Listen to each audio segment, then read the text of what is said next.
Good evening. Well, here we are once again at the Cannes Film Festival. With this beautiful picture of Paul Newman and Joanne Woodward behind us, it's the festival poster this year. It's the first day. Everybody is frantically getting accreditation, heading to films, and we're just about to indulge in an orgy of them. Starting with the opening night film, the Australian film The Great Gatsby by Baz Luhrmann.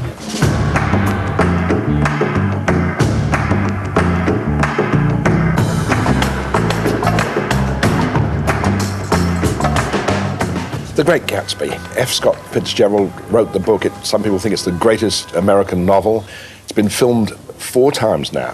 First in 1926, a silent film, lost unfortunately, though you can see the trailer and it's got an amazing party scene in it. Then in 1949, it was made by Elliot Nugent with Alan Ladd. And that's more of a sort of film noir, almost a gangster film with Alan Ladd shooting his submachine gun. Then there's the most famous version, I guess, the Jack Clayton film of 1974 with Robert Redford and Mia Farrow. And that's very faithful to the book, but a little bit boring.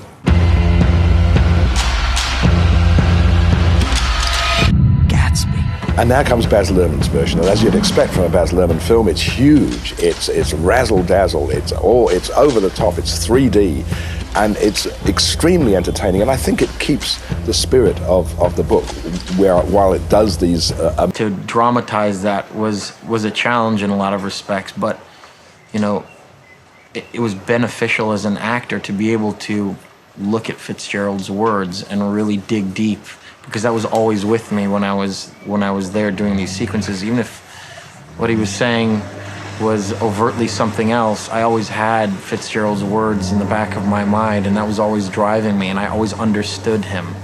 And that's, you know, 90... A sportsman who's never lost anything. And I think what Fitzgerald points out at the end is the whips, the hot whips of panic that come to Tom when he finally realizes he might not be the leader of the pack anymore. And I think for me the key also was that when Gatsby comes into his world and tries to take Daisy away, he's suddenly back in his old sporting life. And the game is on. It's not really about whether he loves these women or not. He never loved you. I'm Alex Mankiewicz, and I'm here in Cannes to introduce my father's film Cleopatra, which was done in 1963. My father was Joseph Mankiewicz. He was the director and the writer. Cleopatra was an epic film for so many reasons. Apart from the Burton Taylor love story and all the other dramas connected with the film, there was a lot of controversy over the length of the film. My father wanted a certain length of film.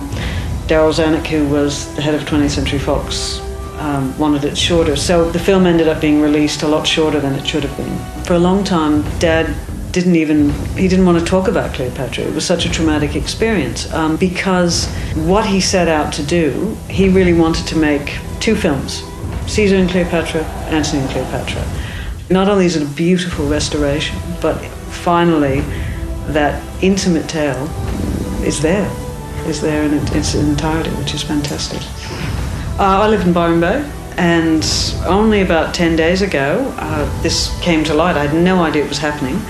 And 20th Century Fox offered to fly me to Cannes to be here to sort of represent Dad and to know what this projection would have meant to him was a fantastic opportunity.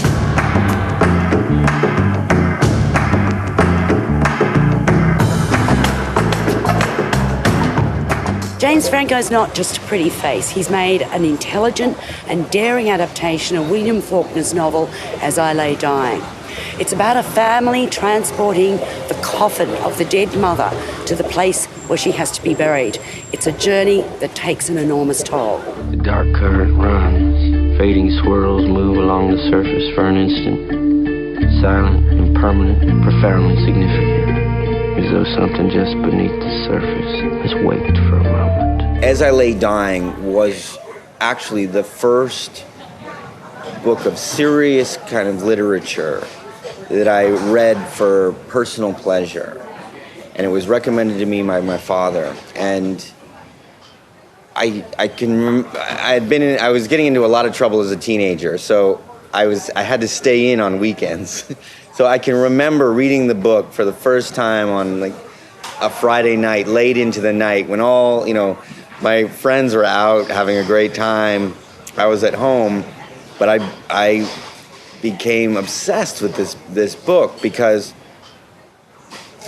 I think it did two things. Emotionally, I was very drawn to the characters. I could empathize with a lot of the emotions that they were, having. But I was also very drawn to the complexity of Faulkner's prose and his structure. It was like a puzzle.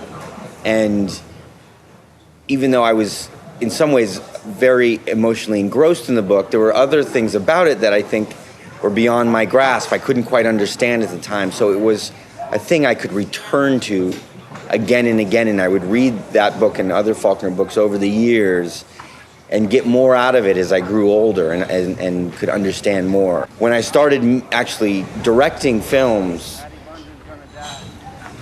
it wasn't one of the books that I thought of first. I love the adaptation process, just in general. And for me, one thing that it does for me when I adapt a book that I love is I think it raises my game because I have so much respect for the source. I want to do the absolute best I can. And sometimes I've found if it's just a script that's based on an idea that I have, I don't feel the same kind of obligation to one of my heroes.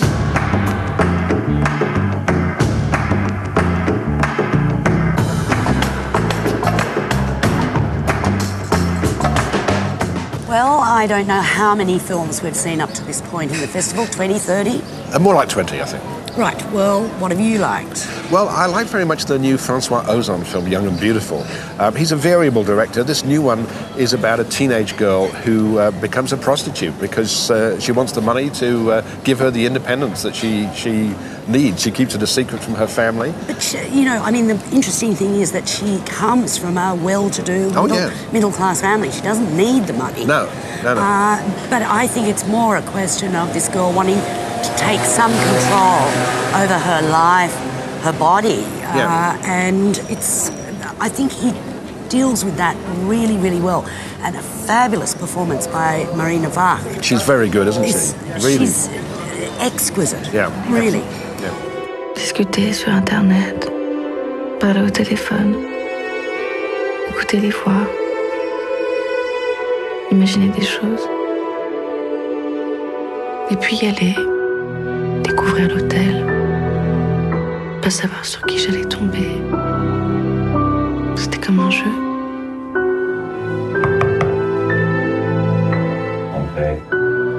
Sur le moment, je ressentais presque rien. Mais quand j'y repensais après, à la maison ou au lycée... The Past is the new film by Asghar Farhadi, the Iranian director who made A Separation. And it's the first film he's made outside Iran, made in France. It's about an Iranian guy who comes to Paris at the request of his wife because she wants a divorce, because she wants to move on.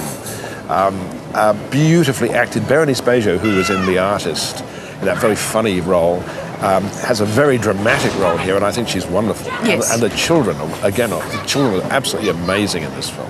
I was slightly disappointed, but mind you, after having made A Separation, your expectations are so high. Yeah.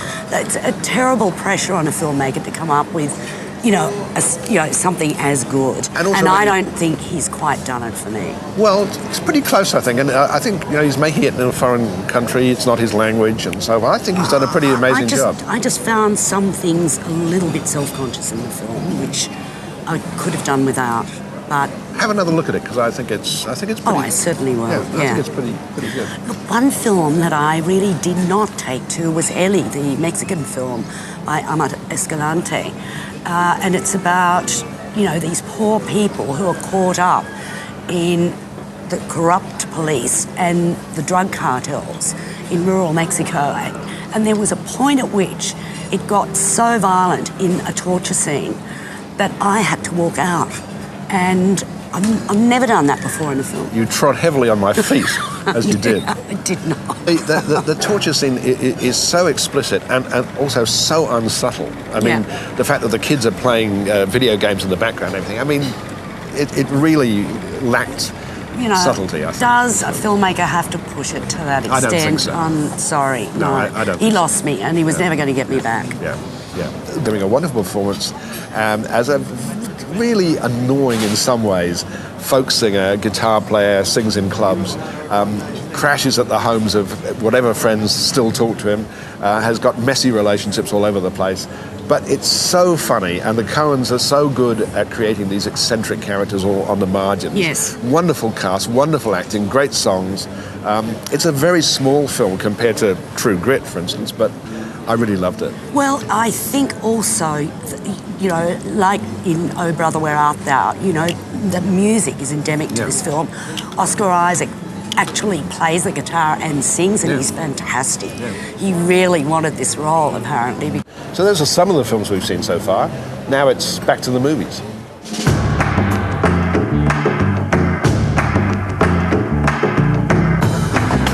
My name is Rod Rathjen. My film is called Tal Saru, and it's screening as part of Critics Week this year. It's about a nomadic sheepherder and his son, and basically about how the young boy has a curiosity and a desire to see the world beyond his own.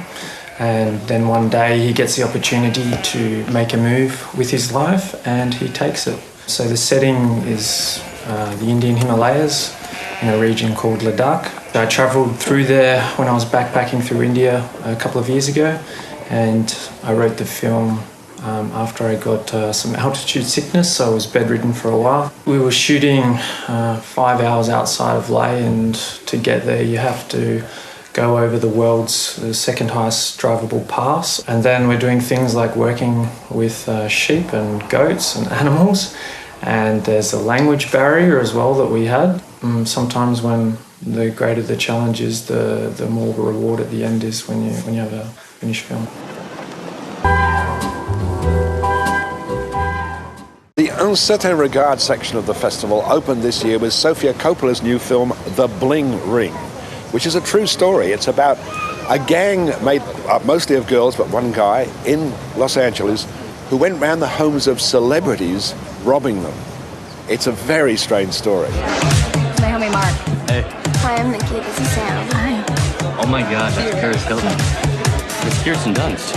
I just think we wanted to be a part of, like, the lifestyle that everybody kind of wants. Hey, I can be the answer.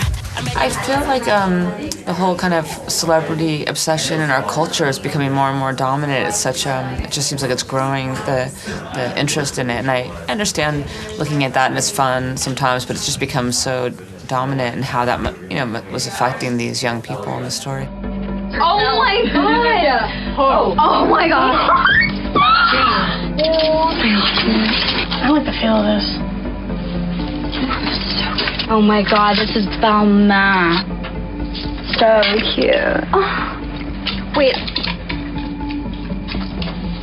It's so cute. Oh my God. Check it. Meow. There was so much material, and I did a lot of research, and it's really interesting for me to try to adapt something from a real crime story, which I've never done before.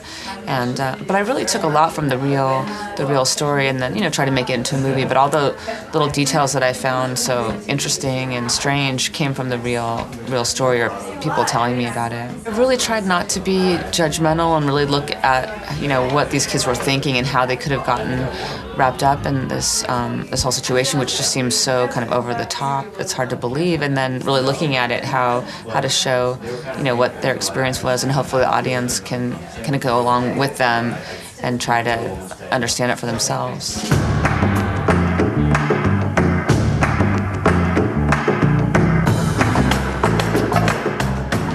It really is a most beautiful part of the world. Not that I've got a chance to enjoy it, because I'm always racing to a movie or racing to an interview, and I've just arrived here to talk to Alec Baldwin and James Toback about their documentary Seduced and Abandoned, about the art and business of cinema at the Cannes Film Festival. What would you say distinguishes Cannes from the other 100 or so film festivals around the world? It's the only place where everything in the world is at the same time. There's no other festival that encompasses to the same degree all aspects of the film universe. And that was our modest goal to make I a movie. also think that someone shared with me that Cannes stands above all film festivals because of geography. There's Cannes, there's Venice, which is beautiful to say. Close. And then there's everything else down in the basement. What is outside this window, Cannes itself, Yeah. and the French Riviera itself is probably half the equation, I would say. And so when we came here, this idea of marketing a film together. In the movie business, there are like 8 people who get everything their way, and everybody else is in line for their opportunities. So I'm in line with everybody else. You know, I'm someone who 5 guys have to die before I get the job, which is fine. But would you accept that?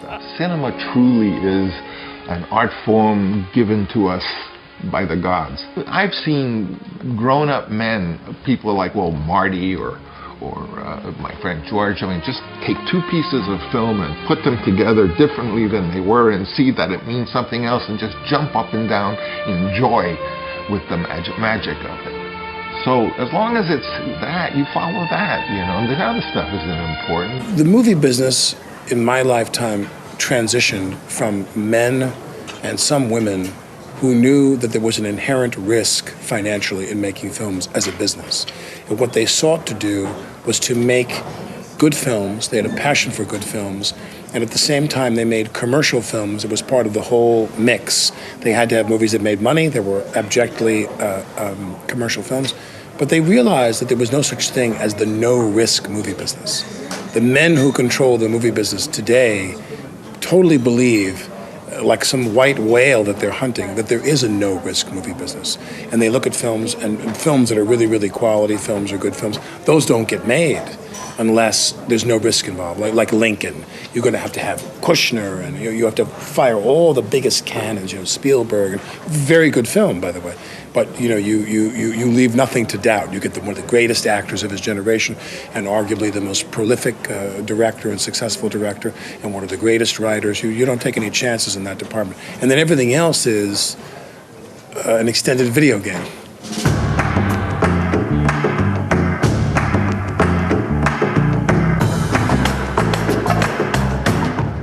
Well, we both saw in competition the Dutch film by Alex van Warmerdam called Borgman.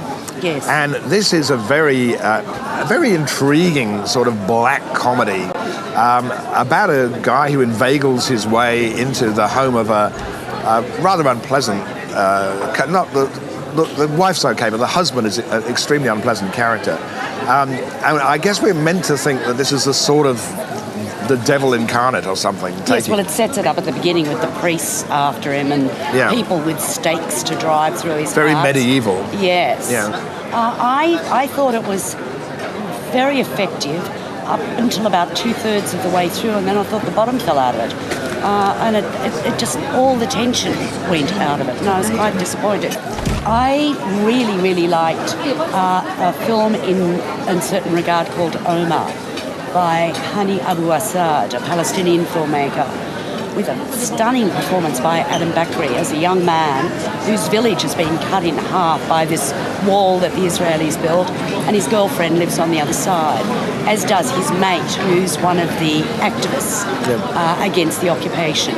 And he becomes caught up in activities that are illegal and gets taken by the Israeli police and subjected to very difficult physical and mental situations.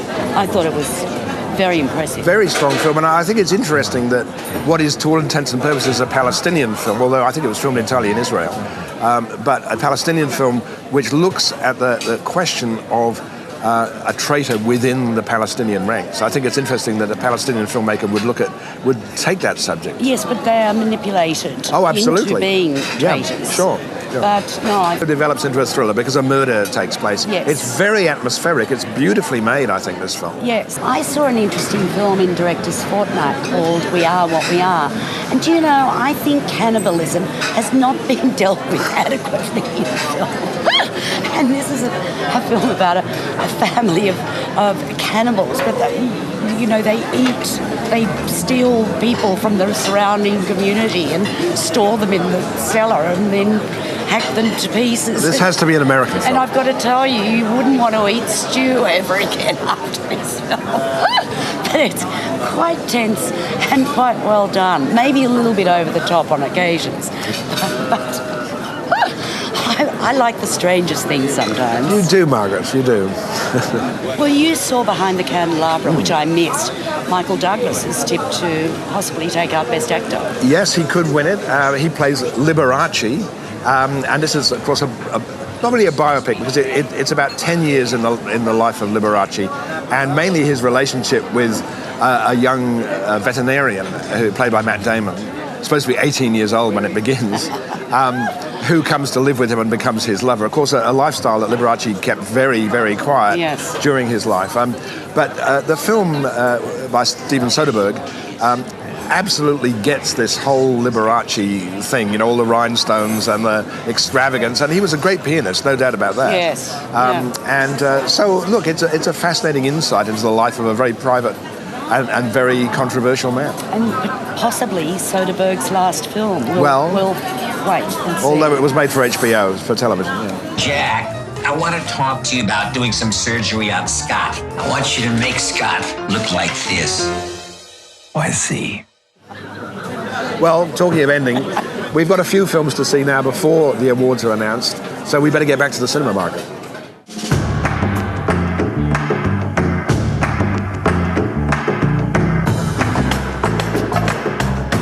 Well, it's all over bar the shouting, and it's up to the jury to shout, David. It is, and Steven Spielberg's the president of the jury this year, so it'll be interesting to see what decisions the jury comes up with.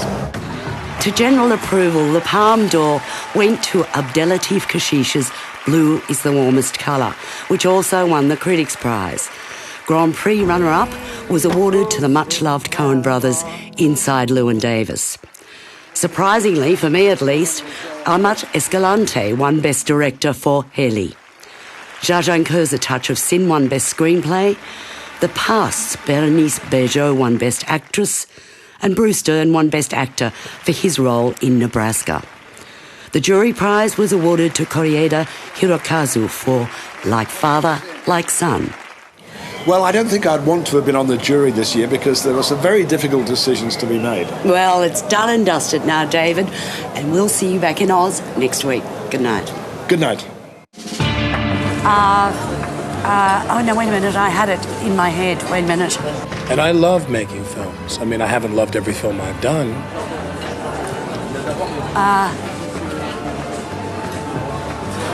Well, David... No, wait a minute. Now he has the phone ringer of Lionel Richie's agent. Hello. Hello, who's this? I've just arrived here to talk to Alec. Thank you.